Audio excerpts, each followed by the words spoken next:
మీరు ఊహించారా real estate రంగంలో అడుగు పెడతానని? అయితే మీకు ఇంట్రెస్ట్తో రావడం జరిగింది. 4 సంవత్సరాల్లోనే ఎంత సక్సెస్ నేను సాధిస్తాను అనేది అయితే మీకు అనిపించిందా? మీకు తెలుసా? ఏజెంట్గా వ్యవహరించడం మొదలుపెట్టాను.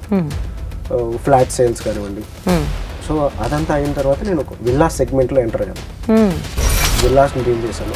సో అదే నా biggest change in my life actually. అక్కడ నేను 3-4 విల్లాస్ కంటిన్యూస్గా 1-2 మంత్స్లోనే హ్యాండిల్ చేశాను. మంచి ప్రాఫిట్ వచ్చింది. ఓకే. సో దాని తర్వాత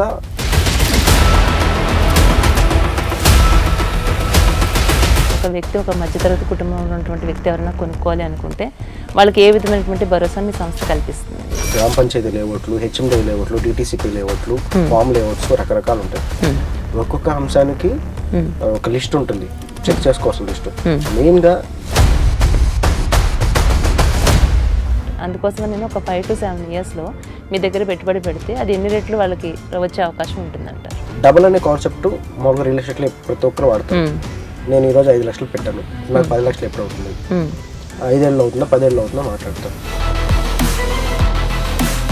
సో ఇప్పుడు ఎవరైనా ఎక్వైర్ చేయాలనుకుంటే ఎకరం 4 CR 5 CR అవుతుంది. ఇప్పుడు వాళ్ళు అమ్మాలన్నా సరే చాలా హై ప్రైజెస్లో పెట్టాల్సి ఉంటుంది. సో అందుకని ప్రైస్ బెనిఫిట్ ఫస్ట్ ఇస్తున్నాం. ఓకే. సెకండ్ బెనిఫిట్ వచ్చేసి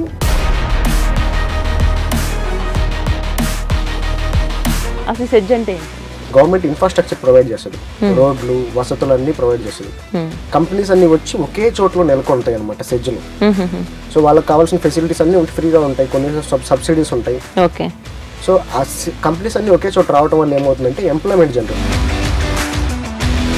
సో వాళ్ళ రిలేషన్ మెయింటైన్ చేస్తుంటే హండ్రెడ్స్ ఆఫ్ కస్టమర్స్ ఉంటే మేము ఎక్కడ వెంచర్ చేసినా సరే సూపర్ సక్సెస్ అవుతుంది.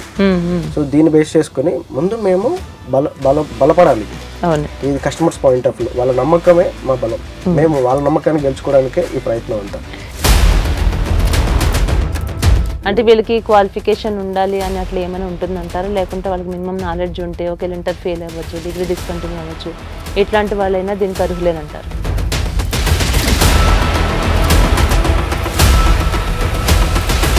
అంటే జోబులో ₹1 కూడా లేకుండా నేను హైదరాబాద్ వచ్చాను, ఈ రోజుని అంటే అపర కోటీశ్వర్లు అయిపోయిన వాళ్ళని కూడా మనం రియల్ ఎస్టేట్ రంగంలో అడుగుపెట్టి అయిన వాళ్ళని కూడా చూస్తున్నాం. నిజంగానే రియల్ ఎస్టేట్ రంగంలో అడుగు పెడితే కోటీశ్వర్లు అవ్వడం సాధ్యమే అంటారు?